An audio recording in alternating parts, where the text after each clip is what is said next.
ప్రజలంతా అభిమానంగా కిషన్ అన్న అని పిలిచే గంగాపురం కిషన్ రెడ్డి కఠిన శ్రమ అంకితాభావంతో ఈ స్థాయికి ఎదిగారు. ఎలాంటి పరిస్థితుల్లోనైనా ప్రశాంతంగా పనిచేసుకుని పోవడం కిషన్ రెడ్డి బలం. 2019లో మొదటిసారి సికింద్రాబాద్ నుంచి ఎంపీగా గెలిచారు. అంతకుముందు 3 సార్లు ఎమ్మెల్యేగా, బీజేపీ పక్షనేతగా బాధ్యతలు నిర్వహించారు. జనతా పార్టీ యువమోర్చా నాయకుడిగా కిషన్ రెడ్డి రాజకీయ జీవితం ప్రారంభమైంది. 1980లో బీజేపీ ఏర్పాటైనప్పటి నుంచి పార్టీలో కొనసాగుతున్నారు. సాధారణ కార్యకర్తగా మొదలుపెట్టి ఒక్కొక్క మెట్టు ఎక్కుతూ పార్టీకి సంబంధించి రాష్ట్ర, జాతీయ స్థాయిలో బాధ్యతలను నిర్వహించారు. కిషన్ రెడ్డి రాజకీయ జీవితంలో చిన్నపిల్లల గుండె ఆపరేషన్ల గురించి ప్రత్యేకంగా చెప్పుకోవాలి. ఎంఆర్పీఎస్ అధ్యక్షుడు మందకృష్ణ మాదిగతో కలిసి ఉద్యమంలో కిషన్ రెడ్డి పాల్గొన్నారు.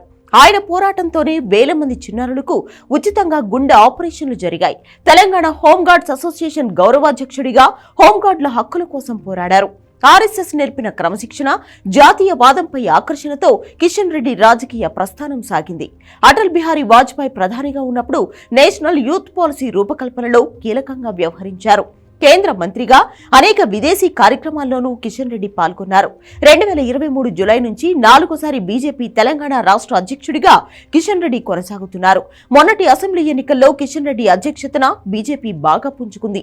దీనికి తోడు లోక్సభ ఎన్నికల్లో 8 ఎంపీ సీట్లు గెలుచుకోవడంతో తెలంగాణకు ప్రియారిటీ ఇచ్చింది బీజేపీ హైకమాండ్.